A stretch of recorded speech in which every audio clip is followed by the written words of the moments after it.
여러분 안녕하세요. 경제 및 정치 채널에 다시 오신 것을 환영합니다. 오늘 영상에서는 우크라이나와의 전쟁에서 러시아의 특수 전술에 대한 미국인과 국제 언론의 반응에 대해 논의할 것입니다. 많은 원조에도 불구하고 우크라이나는 여전히 푸틴의 정교한 전술 때문에 어려움을 겪고 있습니다. 그러나 우크라이나가 민간인 피해 위험이 높음에도 불구하고 집속탄을 사용하기로 결정한 이유에 대해서도 알아볼 것입니다. 러시아와 우크라이나의 전쟁으로 긴장한 상황에서 한국은 우크라이나에 대한 주요 지원 계획을 계속할 것인가?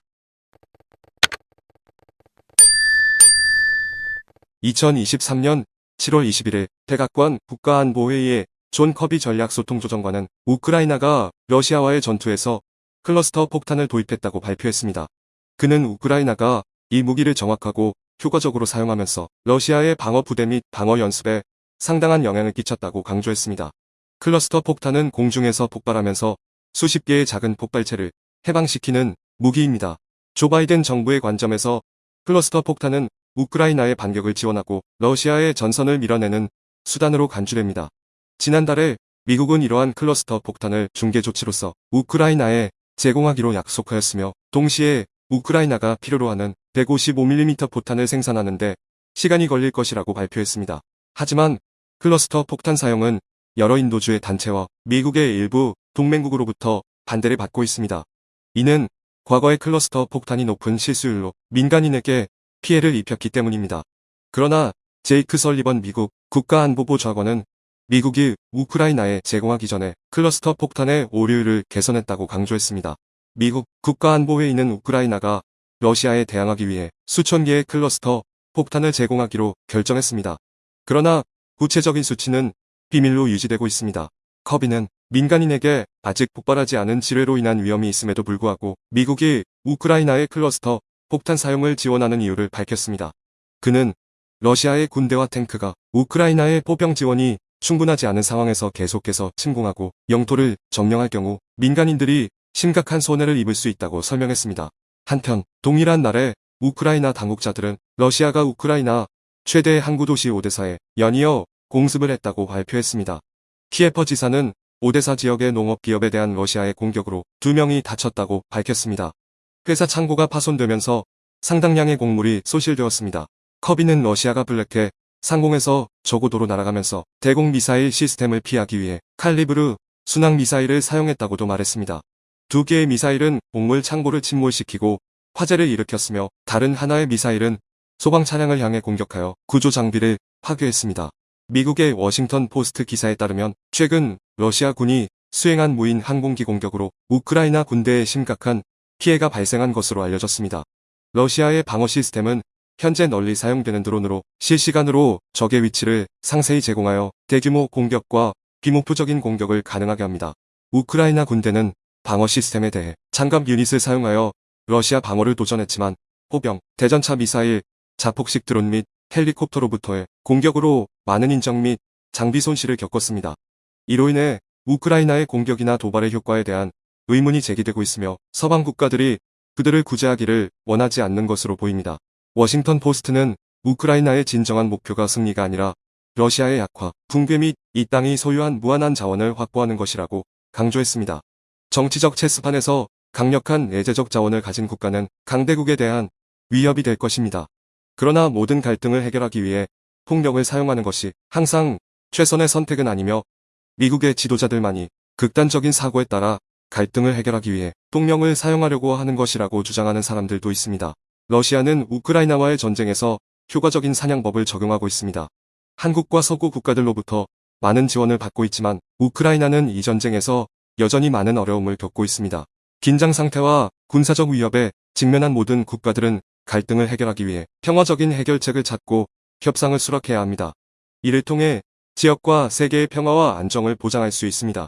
그러나 러시아와 우크라이나 간의 전쟁은 양국 정부가 아직 공통된 목소리를 찾지 못해서 여전히 지속될 수도 있습니다. 우리는 이미 알고 있듯이 작년 2월 이래 러시아와 미국 군사력 간의 충돌은 상당히 증가했습니다.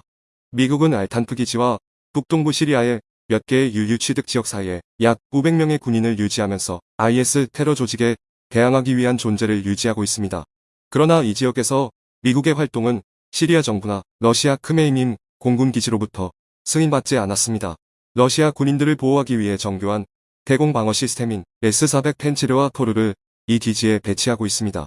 특히 최근에 이 기지에서 3km 떨어진 도시에서 여러 차례 폭발 사건이 발생했습니다. 이러한 폭발 사건들이 미국 또는 그들의 대리인에 의해 수행되었다는 것이 입증된다면 러시아 군대로부터 강력한 반응을 일으킬 것입니다.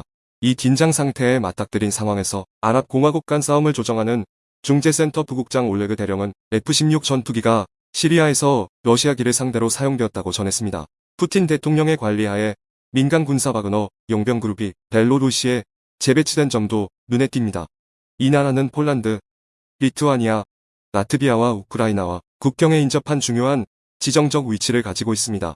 독일의 전 정보관리자들의 판단으로는 바그너 그룹의 재배치는 우크라이나 내전에서 새로운 전선을 개설하고 벨라루스에서 두 번째 전선을 개설하기 위한 푸틴의 계획의 일부라고 합니다. 뿐만 아니라 나토 전문가들은 푸틴이 선제 타격을 할 것이고 나토와 서구는 모든 곳에서 패하고 있다고 평가했습니다. 하지만 그에 대응하기 위해 예측하고 대비하기 위한 노력이 있었음에도 불구하고 푸틴은 여전히 신비하고 매우 예측하기 어려운 정치인 중 한 명입니다. 그래서 러시아 지도자들과 서구와의 격돌은 계속되며 우리가 지켜봐야 할 가치가 있습니다. 현재 상황은 결론이 나지 않았고 앞으로도 많은 일이 일어날 것입니다. 한편 최근 윤석열 대통령과 볼로디미르 젤렌스키 대통령 간에 주목할 만한 정상회담이 우크라이나의 키예프에서 16일에 있었습니다. 회담 이후에 발행된 보도자료에서 윤 대통령은 우크라이나의 자유와 민주주의를 위한 투쟁에서의 결속을 칭찬했습니다. 이는 지난 2월부터 이어진 러시아의 침공에 대해 국제사회가 우크라이나를 지원하는 중요한 한 걸음입니다. 국제사회의 우크라이나와의 결속은 갈수록 명확하고 강력해지고 있습니다. G7 정상회의는 주요 국가 지도자들의 참석으로 매 차례마다 이 나라에 대한 지지 메시지를 보내고 있습니다. 특히 일본의 기시다 후미오 총리는 지난 3월 우크라이나를 방문하여 양국 관계에 중요한 기념비적인 순간을 남겼습니다. 또한 젤렌스키 대통령은 그의 방문 후 다음 달에 G7 회의가 열리는 히로시마를 방문하여 국제사회에 대한 우크라이나의 단결과 지지를 표시했습니다.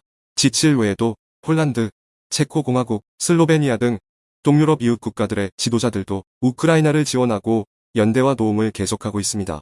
주목할 점은 서방 정치 지도자들뿐만 아니라 제3국가 지도자들도 우크라이나의 상황에 큰 관심을 가지고 방문하고 있다는 것입니다.